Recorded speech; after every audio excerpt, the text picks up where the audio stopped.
Good afternoon and welcome to Heart Tech. Um, I feel really lucky to be here today. We live in a basement apartment in Brooklyn, and last night I just happened to go and check to see if there was any water coming in, and indeed there was.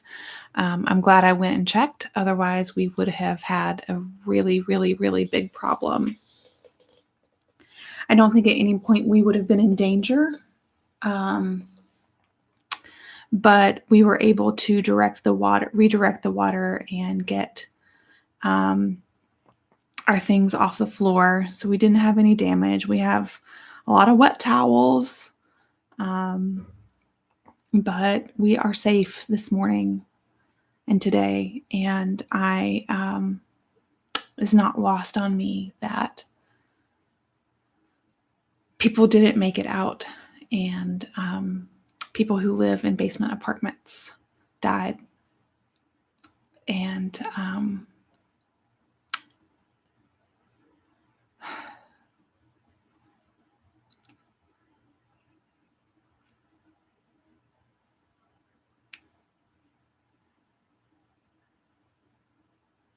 the story of Noah and the flood often gets told to children like it's a happy story, like it's fun, like it's cute. And it starts with Noah hearing God say, "Hey, I'm going to fill up the earth with water, and you need to build a boat to save all the animals in your family." And so Noah does that. Noah builds an ark big enough to take um, every animal, as they say, two by two, onto the ark, and then Noah's family joined him on the ark.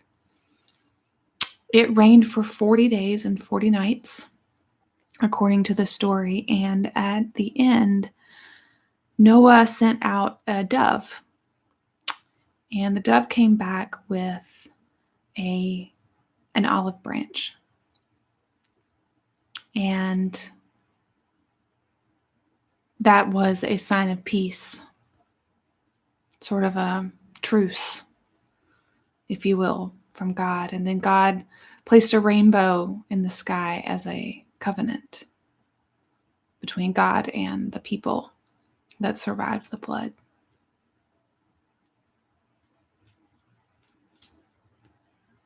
It's not a happy story. God sent enough water to wipe out almost all of humanity. That's terrifying. And I had a moment last night when we were bailing water out of our front door where I felt like this could not end well. And I was scared.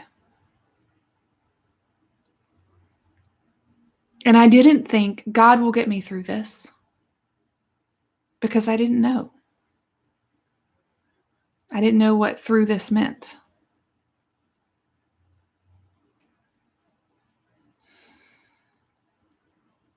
Water is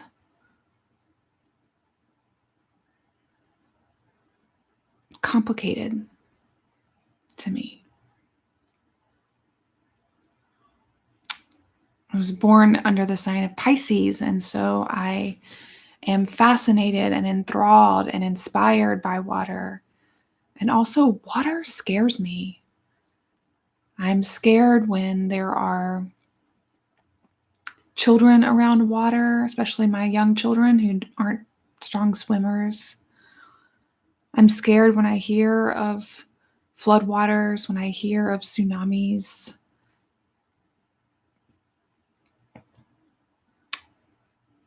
Water is not always life-giving or life-saving. It is sometimes life-taking.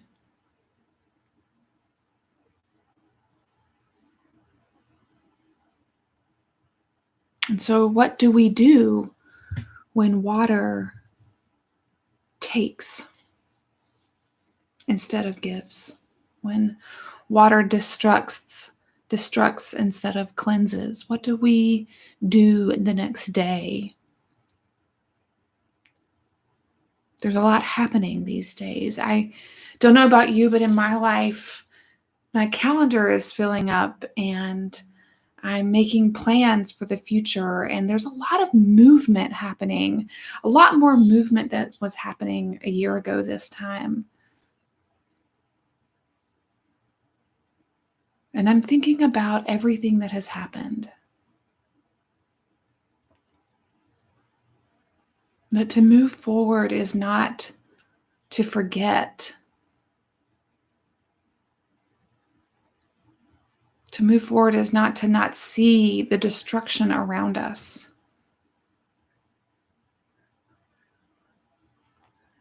But to hold pain and tragedy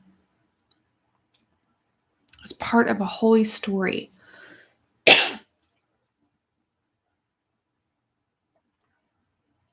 part of a human story.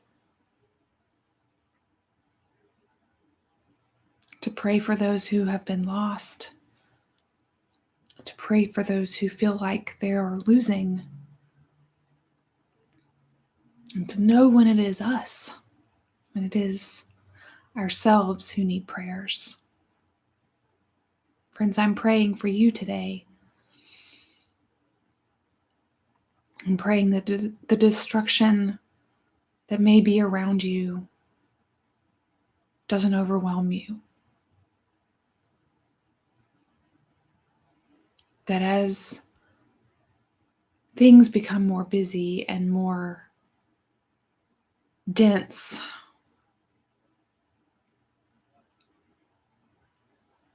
that you can help yourself and help others process what has happened. We still live in strange and uncertain times. And the waters will ebb and flow. And I hope that we can be with each other in the many tides.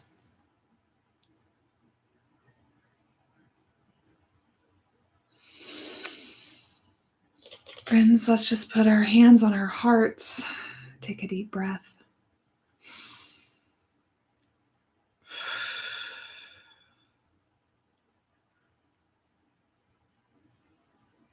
Thank you for joining me today. Please join me right back here on Sunday for a moment of hope and then next week again at 2:00 on Thursday for Heart Check. In the meantime, go in hope and love. Please check out some other videos on my channel. Go over to my Patreon. Join me on Instagram, TikTok, Twitter. Thank you. Thank you for joining me. Blessings.